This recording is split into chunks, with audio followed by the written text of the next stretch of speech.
উনি সমানে আমাকে গলা চিপি ধরে রাখছে, আরেকজন ওনার সাথে ছিল, ও ইচ্ছা মতন আমাকে বাড়ি দিতেছিল, সব দাগ আছে অলরেডি কোমর বাড়ি দিতেছিল সমানে। আমি পরিচয় দিতেছিলাম, পরে আমি আব্বুকে, ওর মধ্যে আমার মোবাইল কারাগারি করতেছে, আমি আব্বুকে কল দিয়ে আর কিছু বলতে পারতেছি না, আব্বা আব্বা করে কান্না করতেছিলাম। কি বাজে অবস্থা ছিল না। আচ্ছা আপনারা তো চিনার কথা, যেহেতু থানায় আসছে ওনাদেরকে চিনেন কিনা?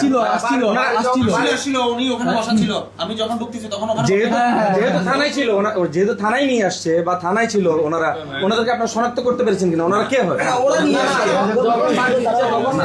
আপনি তো চিনেন, আপনি কথা বলছেন ওর সাথে। ওই ছেলেটাকে আমি চিনি না। আপনি কথা বলছেন, আপনারা আমি ওর স্পষ্টভাবে দাবি করছে পুলিশ সদস্য তাকে হয়রানি করেছে, তাকে গলা টিপে ধরেছে, তাকে হেনস্থা করেছে, সিনজি তুলতে চেয়েছে। আপনার ব্যাপারটা কেন আপনারা ব্যাপারটা ধামাচাপা দিতে যাচ্ছেন বা তাকে কেন লুকিয়ে রাখছেন? শুনেন, আমার সাথে হয়েছে। আপনাদের থানার যদি কেউ যদি না হন, তাহলে আপনারা ব্যাপারটা নিশ্চিত করছেন না কেন? তাকে তো ধরে নিয়ে আসছে, তাকে আটক করছে, তাকে বলছি আটক করো, তাকে বলছে আটক করো। তিনি কে হন? দেখেন নাই ওনাকে আনতে বলছি, আনে নাই। পুলিশ সদস্য ভাইয়া আরেকটা পুলিশ সদস্য ভাইয়া, এবং আপনি ছিলেন, আপনাকে সরাসরি বলা হচ্ছে এখানে আসার পরে, আপনাকে পরিচয় দেওয়ার পরে, আপনি জানার পরে তাকে পরপরে আপনি তাকে হেনস্থা করেছেন, এখানে থানার ভিতরে হেনস্থা করেছেন। বিশ্বাস এসআই শফিকটা কোথায়? মানে আমরা একজন পুলিশ সদস্যের নাম ওনাকে লুকায় রাখছে, ওনার সাথে ওই মানুষটা একসাথে বের হইছে এই রুম থেকে আমার সামনে। উনি তখন আমাকে বলতেছে বাবা শেষ করে দাও, উনি বুঝে নাই, উনি বয়স হয়ে গেছে। হ্যাঁ উনি এটা বলছেন, আপনি এটা বলছেন, যেটা আমরা থানায় আসার পর জিজ্ঞেস করেছি কোন চেকপোস্ট। এটা কি অপহরণের কোনো প্ল্যান ছিল কিনা, বা আমরা তো কথাই যা বলছি নিশ্চয়ই এটা অপহরণের কোনো একটা প্ল্যান ছিল। এখন আসছে, এখন তো এটা আমরা আঙ্কেলের সাথে এতক্ষণ ধরে কথা বলতেছি, এবং কি না গাড়ি থানার গাড়ি থাকা অবস্থায় ভাইয়া আমার একটা কোশ্চেন, এটা জাতীয় সম্পদ, তার সাথে এই ধরনের একটা ঘটনা হবে সেটা আমরা কোনোভাবে মেনে নিতে পারি না। রেসপেক্ট করার কথা। তাইলে ভাইয়া এটা যদি আমার জায়গায় অন্য মানুষকে যদি তুলে নিয়ে যাইতো গা, কেউ খবর পাইতো? পুলিশ তো জনসাধারণকে সেভ করবে, পুলিশে তো অপহরণ করতেছে ধরতে গেলে। আপনি বলবেন না আপনার ছেলেকে যদি এভাবে তুলে নিয়ে যায়, আপনি কি বলবেন? কি রিপোর্ট লিখবেন? আপনি কি অভিযোগ লিখবেন? স্যার ওই আসলে স্যার একটু আরো একটা জিনিস, থানায় আসার পর আমরা জিজ্ঞেস করার পর ওনাদের কোনো অথরাইজ চেকপোস্ট নাই। অথরাইজ চেকপোস্ট যদি রাখুন পারে না।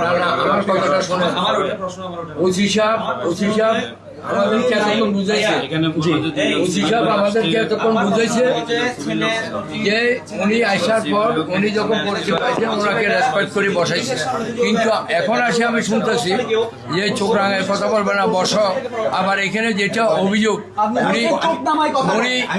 উনি অভিযোগ আপনি চিনেন না, কল আসার পর আপনি চিনছেন। হ্যাঁ বলছি যে তুমি একটু বসো, হ্যাঁ, বলছি কি কল আসার পর বলছি যে তুমি আমাদের সম্পদ বসো, বলছি কি না ফার্স্টে তো আপনি তোমাকে বসাচ্ছি না ভাই, বসে ফার্স্টে তো চিনতে পারি আপনি প্রথমত তার সাথে আচরণটা ভালো করেন, আমি তো চিনতে পারি না ভাই, তখন জাতীয় কেন চিনবেন না?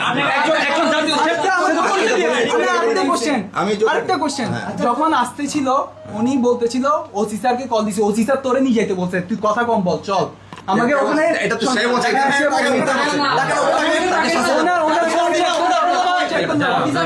ভাইয়া ওনার ফোনে কল লিস্ট চেক করলে ওনার নাম্বার আছে নাকি দেখবে। ঘটনাটা হচ্ছে এই প্রশ্নটা নাইমও করেছে। নাইম যেটা করেছে সেটা বলছে কি, যদি আমি না হই অন্য কেউ হতো তাহলে এখানে এই ব্যাপারটা কেমন হতো কিনা। নৌতুপুর আছে নাইম কিন্তু প্রথমেই বলেছে আমি জাতীয় দলের প্লেয়ার থেকে আমাদের জন্য 100 জন এসেছে, আমাকে চিনেছে বিদায় আমাকে এখানে থানায় নিয়ে এসেছে সবাই। কিন্তু ওর জায়গায় যদি সাধারণ মানুষ হতো তাহলে ব্যাপারটা কেমন হতো, সেফ হতো কিনা। সাধারণ মানুষ যে আমি বলছি, যখন এই যে অফিসার ছিল, অফিসার যে বলছে সে আমাকে টোটালি জানে নাই বিষয়। আমাদেরকে সদুত্তর যদি এখন দেওয়া না হয়, অবশ্যই এখন দেওয়া হবে, এখনই দিতে হবে আমাদের সদুত্তর। এবং থানায় আসার পরে দায়িত্বরত কর্মকর্তা এই ধরনের আচরণ আমরা কখনোই মেনে নিতে পারি না, এবং পাশাপাশি যারা এই অন্যায় অপরাধটা করেছে তাদেরকে পালিয়ে যাওয়ার সুযোগটা দেওয়াটা কোনোভাবে আমরা এটা সমীচীন মনে করি না।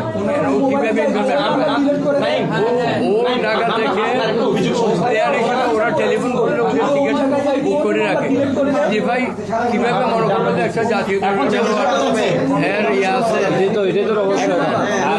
পার্টি নাকি এখন যে এফআইআরটা তোলা হচ্ছে, এখন ডিজিএফআই থেকে নাকি এখন একটা যদি ইনফরমেশন আসছে, ইনফরমেশন যদি হয়ে থাকে ইনফরমেশন হয়ে থাকে তাহলে তো এইভাবে তো হচ্ছে কোনো কথা না। অভিযোগ আমার বাবাকে শোনানো হয়েছে। আমার কথা হলো যদি মানে আমরা যদি সাদা চোখে দেখি, আমি পুলিশ বাদ দেন, সাধারণ মানুষ যদি চিন্তা করি ইনফরমেশন পাইলে তো এখানে এত একটু যদি বলেন ডিজিএফআই কি বলেছিল, আমরা এই ধরনের এই শব্দটা বলছি, আপনাদের সবই ব্রিজ করবো আমরা একটা জিনিসগুলো একটার সাথে একটা কানেক্ট করি, ডটগুলো মিলানোর চেষ্টা করছি, বুঝতে পারছেন? আপনি যেভাবে ধোয়া আছেন আমরা